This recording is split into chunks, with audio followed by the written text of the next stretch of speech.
Theatre, film, TV and more. Suzy Rong reviews it all on Joy Drive. Hello, Suzy Rong. Welcome to Queer Culture 101. Warren, can you tell the class what's a closet case, please? A closet case. These terms are coming back from the 1980s, am I right? That's right. Yes, a closet case. What did we use the word closet case for? Someone who was, I was a closet case back then, gay but not out, secretly hiding myself, pretending to be someone else that I'm not. An imposter.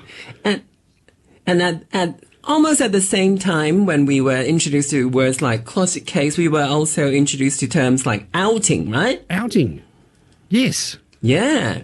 When people were forcibly outed for a short period of history. Now, closet case, it's really interesting, isn't it? Because when you said it, I felt something negative about the term. I don't know what that is. Is it because it was almost... Well, it's derogatory. It is derogatory, isn't it? Yeah, because I think at that time we were in such a desperate state of urgent emergency. We just didn't care very much about people's safety.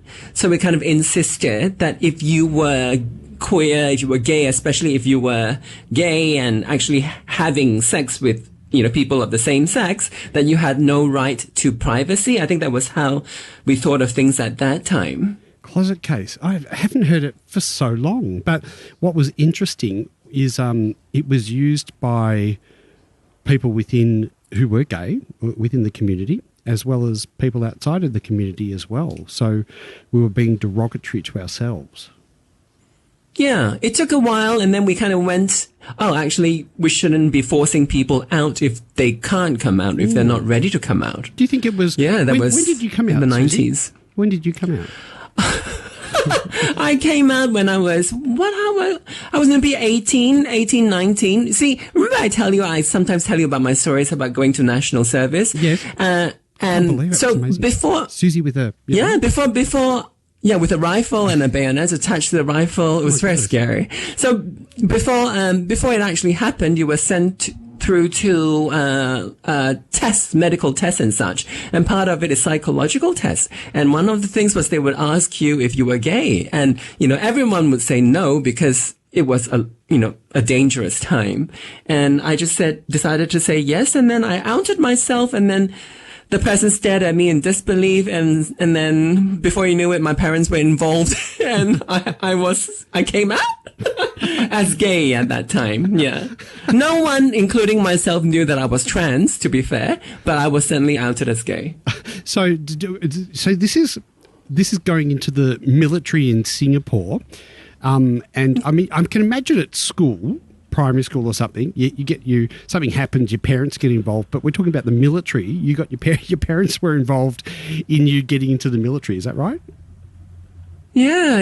You were old enough to serve in the army, but somehow your parents had to be involved. I think it's a very cultural thing. I think they feel like because they were taking your kids away from home, they felt like a paternalistic attitude towards it. So there's a responsibility that whatever happens to your child, they would probably still consider you a child. Why did they ask? Your parents had to be involved. If you said, what was the, I suppose if we had this is what happens if prospective soldier says, yes, do this. What would normally happen to people if they said yes? Well, back at that time, you couldn't have, in most militaries anyway, you couldn't have queer people who were, that were out. That if you knew that they were queer, you couldn't include them in your military. You couldn't have men serve with gay men. You can have straight women serve with gay women at the time. It was just, that was the way that people thought. And I guess in a lot of places it still remains. What were they scared of? Were they scared you might sort of, I don't know, the enemy might be approaching and all of a sudden you start pashing someone? Just too much glitter, too much... Dazzle the enemy. Too much disco. Yeah, I don't know. Their fears are irrational, completely irrational. They are. And so if the pathway, if you said yes, that you were gay in the military, was you wouldn't get in. How come you got in? What was the? Well, you had to go in. You have to go in. Just to be fair to everyone, I think to be fair with everyone, no matter what kind of medical condition that you might have, even people who had physical limitations, they still had to serve the same time. You just serve in sort of doing different things. You weren't on the field quite as much. You know what I mean? Okay. I see. Yeah. Suzy Wrong, fascinating history. Now, today we're talking about The Shards. It's streaming on Disney+. Suzy, give us your review. It is 1981 and Brett goes to high school in a wealthy part of Los Angeles. There is a serial killer called the Trawler in the area committing gruesome murders. And a mysterious new boy, Robert, has joined Brett's high school. These two things may or may not be related. It is too soon to tell. The first 2 episodes of The Shards are now streaming on Disney+, a new series created by Ryan Murphy and Bret Easton Ellis, 2 very famous Gen X gay creatives joining forces to deliver a thriller that is as intriguing as it is slickly produced. The show really turns up the nostalgia factor. It showcases the 80s aesthetic in great detail, almost in a fetishistic way, reminding us of how modern materialism really kicked off at that time. Hollywood mansions and Mercedes sports cars, along with absent parents, demonstrate the way American values went through a big transformation and the way a new generation grew up with the notion that nothing is off limits as long as you can afford it. It was a decadent time, and we see Brett and his friends cavorting around without a care in the world, having a lot of sex and a lot of drugs, because why not? There's so much money around. These kids have no need to learn to care about anything, even when a terrifying murderer has just taken their 5th victim, this time from the very same school that these kids attend. The Shards is highly seductive with its glossy renderings of debaucherous excess. It taps into that wanton sense of voracious consumerism that my Generation X grew up with. The idea that the whole point of success is so that you can enjoy all of this obscene luxury and depravity with no end. Oh, how the times have changed. My problem with The Shards is not its relentless obsession with 80s superficiality per se, but with a group of youngsters that it focuses on. Brett and his friends are tedious, obnoxious, and insufferable, completely unrelatable, and certainly not aspirational in the least, from my perspective anyway. But by the end of the 2nd episodes, the mystery of the trawler begins to really click in, and I found myself investing in trying to solve this whodunit by running over in my head all the different characters we have seen to imagine which of them would be the most interesting one to be revealed as the killer. Brett is secretly gay, which means he's really good at hiding, and because I love a queer baddie, I'm now hoping that he is the trawler. But that's clearly a bit too obvious. Warren, do you have any inkling about who that serial killer might be? I have no idea. I thought it might be Brett, but I'm not sure. No, I don't. I have no inclination whatsoever. How many episodes are there in total? Oh, I don't know. These days they're all around 8, I think, but we've only got 2 to start off with. I don't know. I think I need to wait a little bit longer to try and work out who it is. What do you reckon, Suzy? I mean, we lived this time as much as these characters are quite removed. We'd leave the house and our parents genuinely couldn't find us. Things were different back then. Were we freer than kids are now, or were our parents just blissfully unaware of what we were doing? Because I feel like there's a nice sort of generational conversation here. You know, technology has arguably made young people safer in some ways while removing something that we both had, the ability to disappear. I used to stay at my friend's house, Suzy, from high school, and sneak out the window. We'd go to bed, say goodnight to his mum, then we'd sneak out the window and go to the gay club Mandate in St Kilda here, and then come back before his mum would wake up and pretend we'd been asleep all night and had a really good night's sleep. We were naughty. You know, I heard on a podcast the other day that quite shocked me, that young people these days, they track each other like friend groups. They have like these tracking apps, and they know where each other, like your friends are at every moment. And that's quite a normal part of their lives. To me, that's quite a shocking thing to learn. So I'm assuming if you've got that technology, I'm assuming if your child has got a phone, clearly you're going to be tracking them all the time.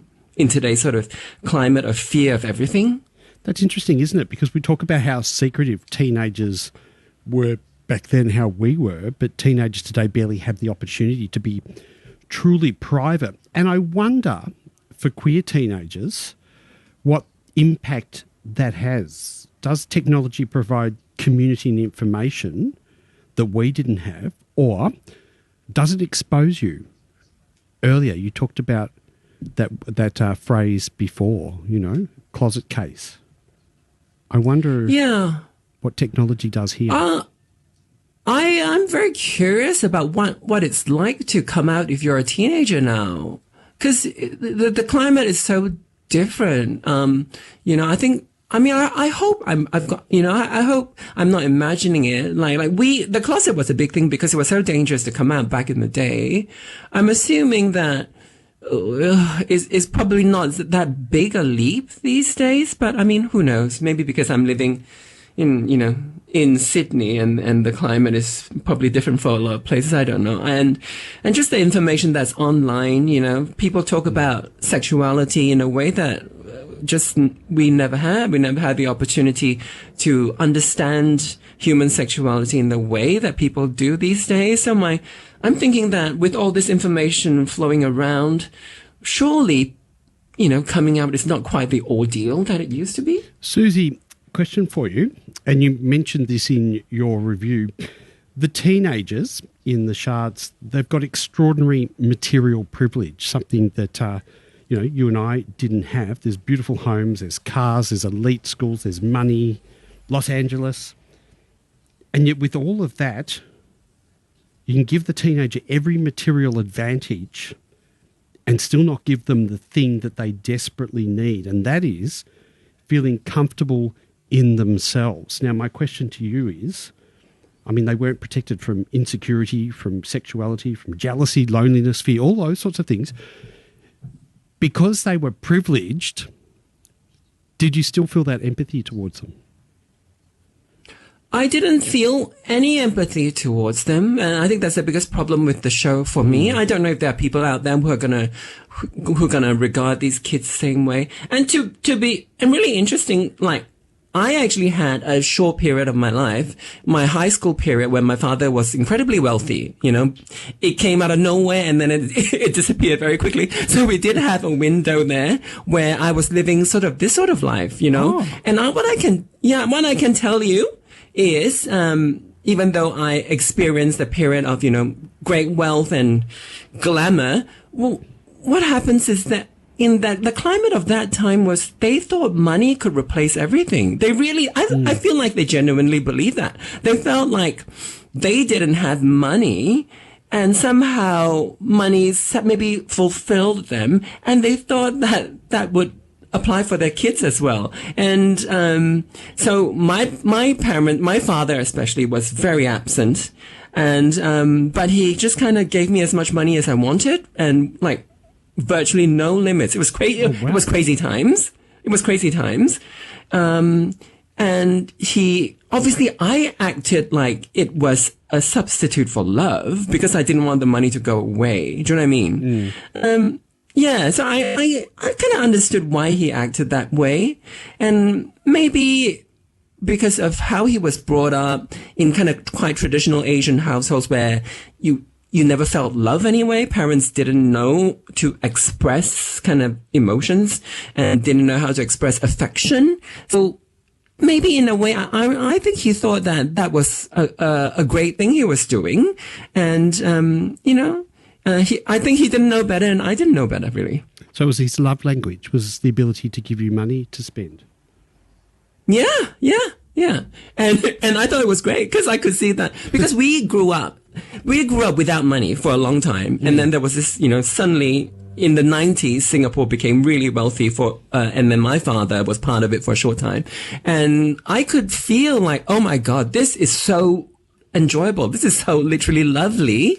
And my impression was my father was absent because he was working all the time. So I thought, oh, right, he's working for the family. That's what love means. And it kind of felt that way, or at least that was what we thought we were doing. Did that make it hard for you to show love to someone else? The fact that you were brought up in this household where perhaps love wasn't expressed as an emotion, but more a financial transaction?